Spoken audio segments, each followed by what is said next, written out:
Coke studio বাংলার তৃতীয় সিজনে প্রকাশ হলো নতুন গান মহাজাদু, যেখানে কণ্ঠ দিয়েছেন হাবিব ওয়াহিদ।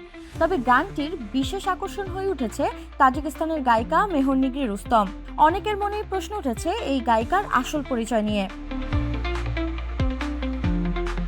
গানটির কথা ও সুর করেছেন বাউল শাহ খোয়াজ মিয়া, সঙ্গীতায়োজন করেছেন হাবিব। মেহরনিগরি রুস্তম ফরাসি ভাষার অংশটি গেয়ে এই গানে ভিন্ন মাত্রা যোগ করেছেন।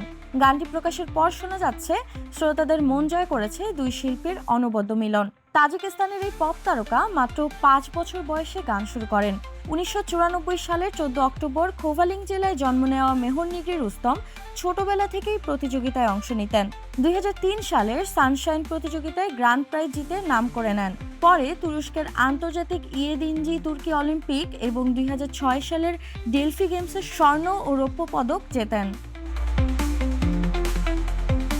২০১৪ সালে রাজধানী দুশানবে অনুষ্ঠিত জিলো প্রতিযোগিতাতে তিনি আধুনিক ও জনপ্রিয় সঙ্গীত বিভাগের সেরা নারী গায়িকা নির্বাচিত হন। প্রায় এক দশকের ক্যারিয়ারে গুল, নিগিনানোর ও আনারানা সহ বেশ কয়েকটি জনপ্রিয় গান উপহার দিয়েছেন তিনি। সামাজিক মাধ্যমেও সক্রিয় মেহরনিগরি রুস্তমের ফলোয়ার প্রায় ১৫ লাখ। মহাজাদুতে তার ফরাসি কণ্ঠের সংমিশ্রণ কেবল গানটিকে অনন্য করে তোলেনি, একই সঙ্গে আন্তর্জাতিক শ্রোতাদের আগ্রহ বাড়িয়েছে। হাবিবের সঙ্গে এই সুরের মিলন একেবারেই মনে রাখার মতো মুহূর্ত তৈরি করেছে।